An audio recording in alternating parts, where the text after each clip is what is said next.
Courtney Cox here with Darren Hartwell. And Darren, it's February, which means Valentine's Day is 2 weeks away. Still looking for a date if anybody has some openings for me. And it's Bachelor season right now, another thing that I'm obsessed with. So we're going to talk NBA, but we're going to do it in the terms of love.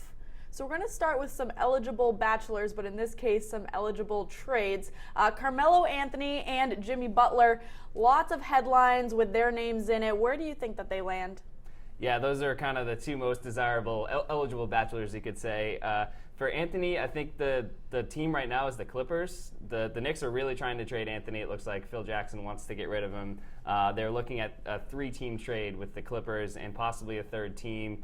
It's been rumored to be the Celtics. Who knows if that'll actually go down, but it looks like the Clippers are kind of the top suitors. Whether they can find a deal that works out remains to be seen.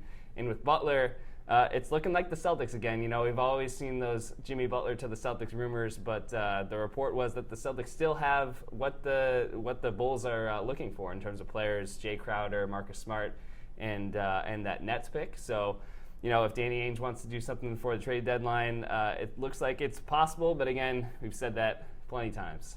Well, if we're talking about bachelors, we've got to talk about courting. That's what you got to do to land one of those bachelors. Are there any under-the-radar names that could be being courted as we speak or in the near future? Yeah, especially on the basketball court. Yes. So I think a couple under-the-radar guys, Serge Ibaka. So it looks like he's kind of they're getting a little buyer's remorse in Orlando.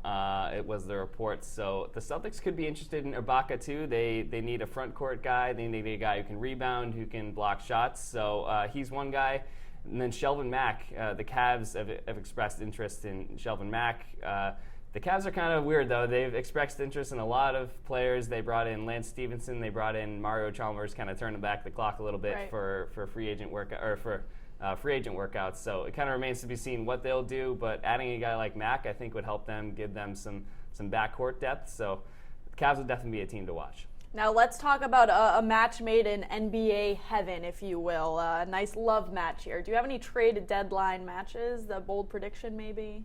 Well, I think the big one would be the Celtics getting Butler, but I know that's kind of been talked about a lot. So I'll go with a bolder prediction. I think the Melo deal, there's a chance it goes down. So let's say that the Clippers get Melo and the Celtics are the third team, and then they land Blake Griffin in a 3-team deal. Obviously, that would take a lot of doing between Danny Ainge and Phil Jackson and the Clippers, but you know, why not? Let's make it happen. Anything can happen. If you're right. watching the Bachelor season right now, you'll know that. Mm-hmm. But Darren is the guy for basketball, so you should follow along with him on Twitter at Darren_Hartwell or myself at Cox Courtney. I'm looking for a Valentine's Day date, so make sure to hit me up. But make sure to keep it locked in right here at NESN.com for all your basketball needs.